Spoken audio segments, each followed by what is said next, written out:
Alors Justin, cette année, j'ai l'impression qu'il y a beaucoup plu. Est-ce que tu crois que ça a eu un impact sur l'agriculture?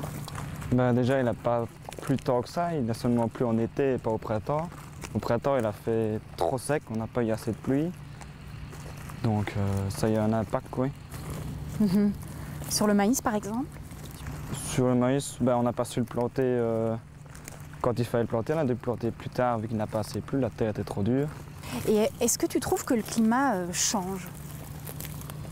Ben, il change, c'est-à-dire qu'on a un moment on a trop de pluie, un moment on n'a pas assez de pluie.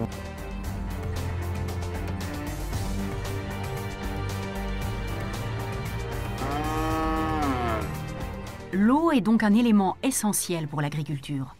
Avec le réchauffement, elle pourrait se faire par moments plus rares, ce qui risque de poser de graves problèmes. Allons en discuter avec le climatologue belge Jean-Pascal Van Yperseel. Au niveau de la sécheresse, comment voyez-vous l'évolution des choses?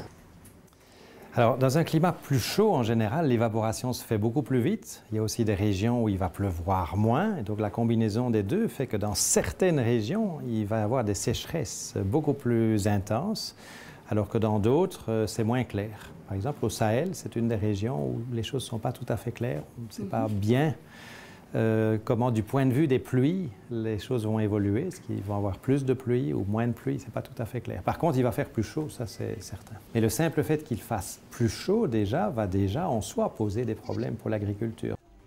Nous l'avons vu, le réchauffement climatique peut entraîner de graves inondations. L'inverse peut également se produire, à savoir des périodes de grande sécheresse. Dans les pays du Sud, ces périodes ont tendance à se prolonger et pour eux, les changements climatiques risquent donc de devenir dramatiques. Tan anormal, porque estamos viviendo una sequía que no es normal, porque estamos todavía en épocas de meses de lluvia. Hasta mayo se extiende en los inviernos normales la lluvia, así que ahora estuvieron en plena producción. Este maizal que ustedes pueden ver aquí debería estar ya con la mazorca, ¿no es cierto?, de maíz ya formada, pero se dan cuenta que está ya perdido.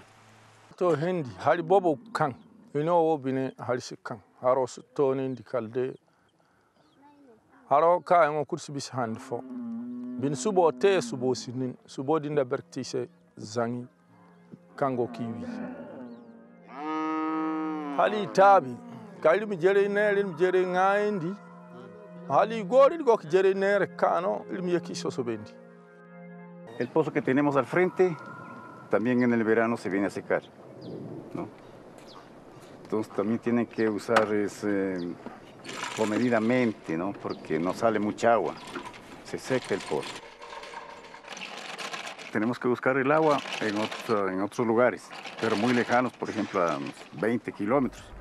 La pratique de culture exclusivement destinée à l'exportation, comme ici le coton autour de la mer d'Aral en Ouzbékistan, monopolise l'eau de toute une région.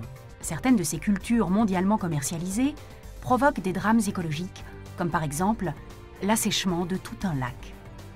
Par ailleurs, il faut bien être conscient que plus un pays est dépendant de la monoculture, plus il est vulnérable au changement climatique.